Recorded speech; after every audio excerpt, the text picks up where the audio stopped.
Before the deserts of North Africa made him a legend, Erwin Rommel was just a quiet, driven young man from southern Germany. Born on November 15, 1891, in Heidenheim, Rommel grew up in a modest household.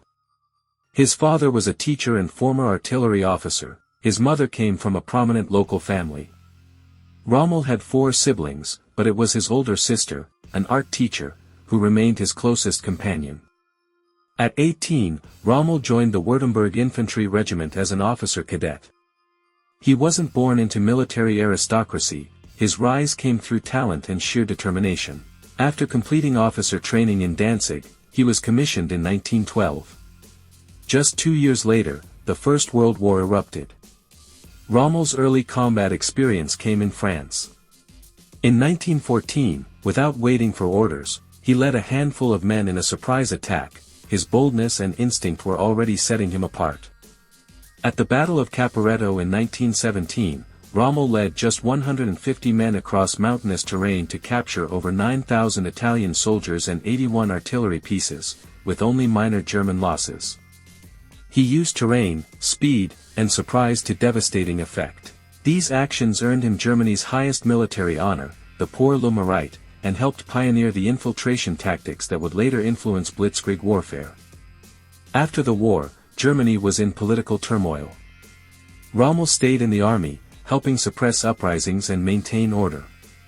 Unlike many of his peers, he often avoided violence, relying instead on diplomacy and leadership.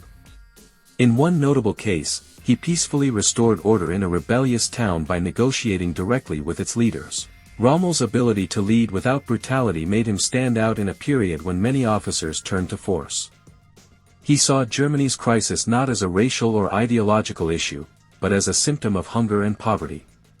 Throughout the 1920s and early 30s, Rommel worked as an instructor, eventually publishing Infantry Attacks, a detailed account of his wartime tactics. The book became a bestseller, and one of its readers was Adolf Hitler himself. By 1937, Rommel had risen to colonel. Though not a Nazi Party member, he caught Hitler's attention and was assigned to command his personal escort unit in 1938. This brought Rommel into Hitler's inner circle, giving him high visibility in the regime, even if he remained more soldier than politician. Despite his proximity to Nazi leadership, Rommel's views were complicated. He never openly supported anti-Semitic policies, and some accounts suggest he even clashed with the SA over their treatment of Jews. His son, Manfred Rommel, later said his father disagreed with the racial ideology but chose to stay silent, focused instead on serving his country. By 1939, on the eve of World War II, Rommel had been promoted to general. He was respected, disciplined, and ready for action. What came next, his campaigns across Europe and Africa, would make him one of the most famous generals in modern history.